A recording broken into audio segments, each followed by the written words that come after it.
নমস্কার বন্ধুরা, আজকে একটা চটজলদি নিরামিষ বেগুনের রেসিপি করে দেখাবো। আসুন কি কি বেগুনগুলো আমি এইভাবে কেটে নিয়েছি। এতে হলুদ গুঁড়ো,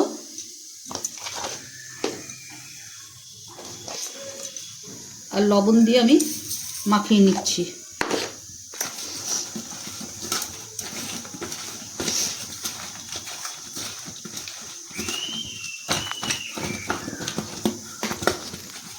এভাবে মাখানো থাকবে।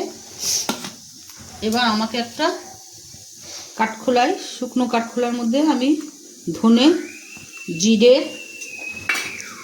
গোলমরিচ, তেজপাতা আর শুকনো লঙ্কা আমি একটু ভেজে নেব।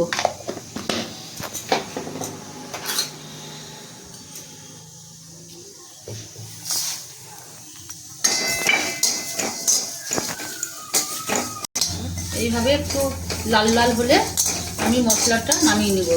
এই ভাজা মশলাটা তরকারিতে দিলে খুব স্বাদ আসে। একটু লাল লাল করে ভেজে নেব, যখন একটা সুন্দর ফ্লেভার আসবে তখন আমি নামিয়ে নেব। এই অবস্থায় এবার কড়াইয়ে আমি তেল দিয়ে বেগুনগুলো ভেজে নেব।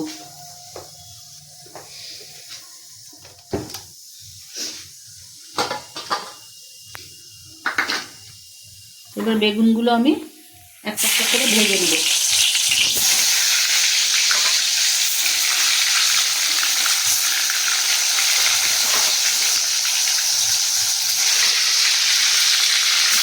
এই যে বেগুনটা একটু লাল করে ভেজে নেব উল্টে পাল্টে।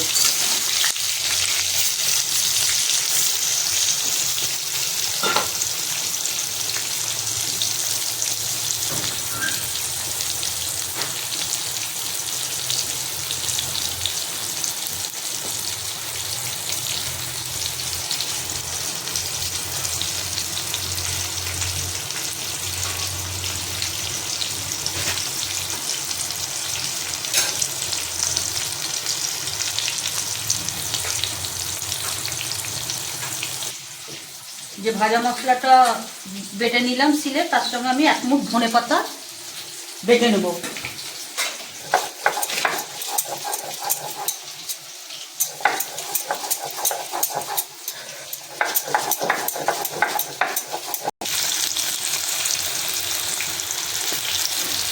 বেগুনগুলো এবার আমি এই অবস্থায় একে একে তুলে নেব। এবার ওই তেলের মধ্যে আমি সামান্য জিরে ফোড়ন দিলাম, একটা শুকনো লঙ্কা, কুচিয়ে রাখা আদা,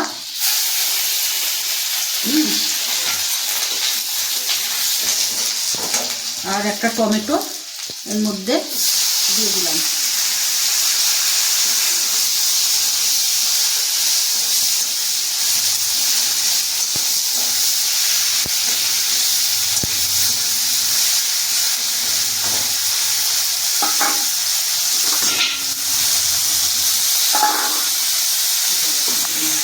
টমেটোগুলো এভাবে গেলে গেলে নেবেন। এবার ভেজে রাখা সে মশলাটা আর আমি ধনে পাতার মধ্যে অ্যাড করে নিয়েছি। এবার আমি মশলার মধ্যে দিয়ে দেব।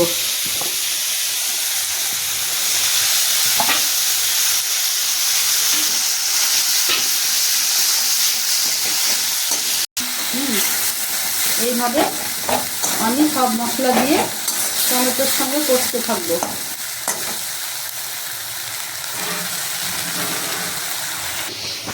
একটু অল্প পরিমাণে লবণ,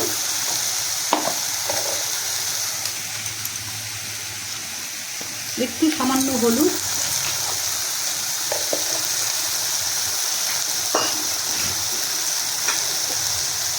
যেহেতু নিরামিষ তরকারি একটু সামান্য স্বাদ মতো মিষ্টি দিলে ভালো হয়।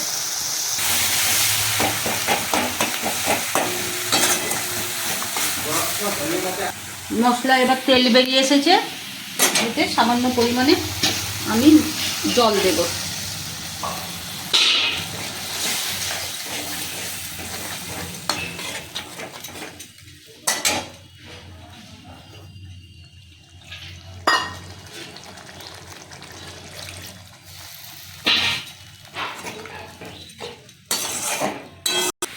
এই যে একটু গোলমরিচের গুঁড়ো দিয়ে দিলাম।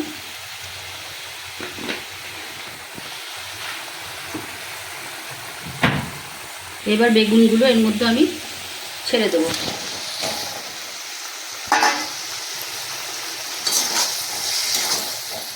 এই রেসিপিটা একটু গামাখা হবে, আপনি ভাত রুটি সবের সঙ্গে খেতে পারেন।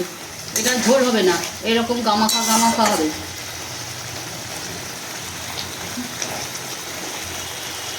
এই যে আমার বেগুনের তরকারি রেডি। এই অবস্থায় এবার নামিয়ে নেব। এই যে আমার বেগুনের তরকারি রেডি।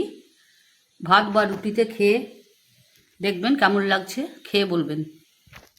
Thank you.